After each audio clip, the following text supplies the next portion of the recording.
नमस्कार, मी डॉक्टर सुरेश तळवलकर. माझी पत्नी सौ स्मिता हिला 2014 साली अमेरिकेत असताना ॲनिमियाचा सुरुवात झाली.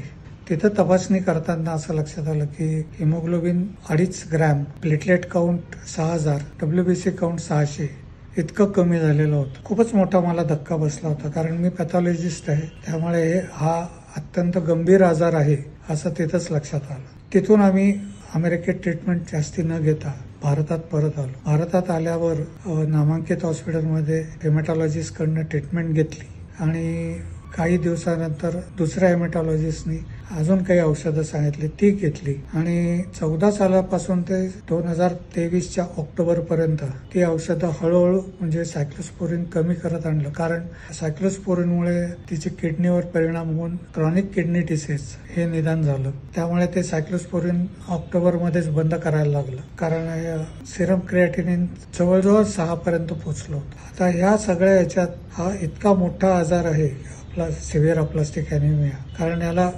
आर्थिक प्रचंड खर्च होता. पहिल्या 15 दिवसातच 15 लाख रुपये खर्च झाले. मानसिक तर मी स्वतः डॉक्टर असल्यामुळे मला माहित होतं की या आजारात फार लोक जिवंत राहत नाहीत, त्यामुळे मला धक्का बसला होता आणि पत्नीला पण जाणवत होतं की आपण जगू का मरू, ही तिची कंडिशन झाली होती. देवाच्या कृपेने तिने 10 वर्ष काढली आणि मागच्या वर्षी 23 साली ऑक्टोबरमध्ये आता सायक्लोस्पोरिनही नाही, आता कुठलंच औषध द्यायचं नाही, फक्त रक्तवाढीचे इंजेक्शन्स असतात ती देत होतो आणि त्याचाही खर्च महिन्याला 1 लाख रुपयापर्यंत जात होता. असं करता करता मला एका डॉक्टरांकडनं त्यांच्या पेशंटनी हिलझेनला जाऊन आल्यावर काय फरक पडला ते सांगितलं आणि त्यामुळे मी या हिलझेनच्या इथं आलो. त्यांनी तिथल्या स्टाफनी, डॉक्टरांनी मला आणि माझ्या पत्नीला धीर दिला की आपण याच्यातनं मार्ग काढू आणि त्यांनी प्रो हिमॅटॉलॉजिकल असं त्यांची काय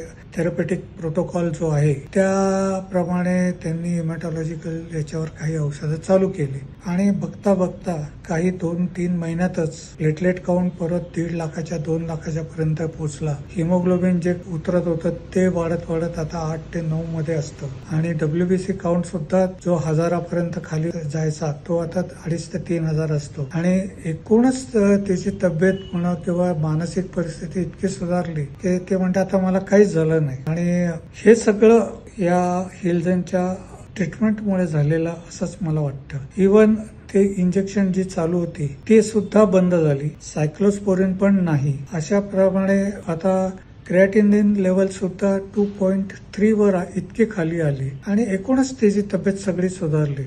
पायावरची सूज गेली, किडनीच्या मुळे जी येत होती ती, रक्त चांगलं असल्यामुळे तिच्या अंगात ताकदही भरपूर येते असंच जाणवत आहे आणि तिची मानसिक आणि माझी मानसिक स्थिती आता अतिशय चांगली झालेली आहे. त्यामुळे असे जर कोणी असे पेशंट असतील तर जी हिमॅटॉलॉजिस्टने जी ट्रीटमेंट दिली आहे ती आणि त्याच्याबरोबर इथली ट्रीटमेंट हे दोन्ही चालू करावे असं माझं प्रामाणिक त्यांना विनंती आहे की ज्या योगे पेशंटला मी अगदी 100 नाही टक्के म्हणत, पण 99.99% तरी फायदा होईलच अशी माझी खात्री आहे.